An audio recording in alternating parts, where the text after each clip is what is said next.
Good friend, White House columnist for The Hill, Niall Stanage, is with us. So, Niall, in light of what we talked about with Tom, this particular temporary power that could be issued to McHenry, let's just say Jordan doesn't get the votes needed again today. Do you think that there will be another vote, or will it be back to the drawing board in terms of candidates? So on one hand, Congressman Jordan is a pretty pugnacious character, Adrienne. He'll be highly reluctant to, fold his tent and go home, even if he doesn't get the votes today. He could go for the long haul. Kevin McCarthy famously took 15 rounds to get elected Speaker in January. Having said all that, it's obviously a problem. The opposition to Jordan was higher than his allies anticipated.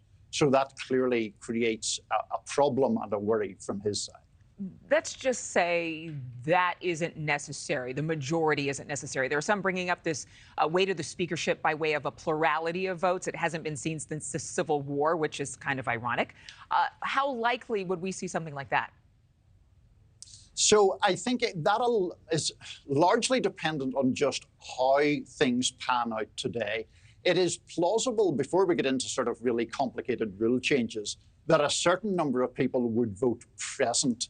Again, making a long story short, that brings down the threshold for Jim Jordan to get elected. One of the problems with that plan is Democrats aren't in any rush to do that. They think Republicans have got themselves in a mess of their own making, and they're not eager to bail them out. So it would be more a question of whether Jordan could get some of the people opposed to him to halfway transition to present votes. Kind of complicated business. I remember those 15 rounds of voting and some people not saying yay, but voting present. We continue to see this power struggle between moderates and conservative members of the GOP party. What is their biggest issue, their biggest deal breaker? That's a great question. I think a lot of it is sort of a cultural difference rather than a specific issue. Now, there are some topics like spending and how much spending should be pruned back or not. But a lot of it is really an attitudinal difference. How confrontational should we be with Democrats? How willing should we be to, for example, let the government shut down to get what we want? Then on top of all of that, politics, like anything else, Adrienne, is personal. There are a lot of hurt feelings in the Republican conference at the moment because of the way Kevin McCarthy was ousted, because Steve Scalise then won an internal vote, but some people didn't back him on the floor. So you have these personal enmities and a genuinely different political mindset and some specific policy differences. Some. Oh, just, like 3 or 4 things they can't get on the same page about. Let's just have them work it out, like when we were kids. Mom just had us work it out. Democrats proposing the idea of this compromise candidate. Who in the world would that be?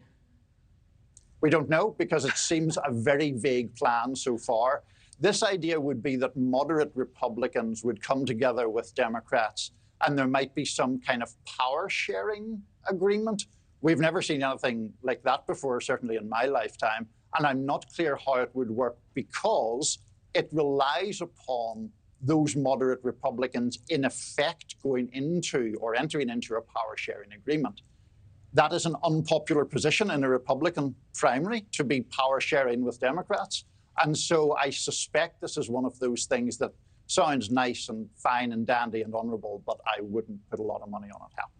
Yeah, I'm with you, Niall. It's not going to happen. All right. Thank you so much. We'll continue to watch what happens on Capitol Hill today. Appreciate it. Thank you for watching. Go to newsnationnow.com to find NewsNation on your television provider. And don't forget to click the red subscribe button below to get more of NewsNation's fact-driven, unbiased coverage.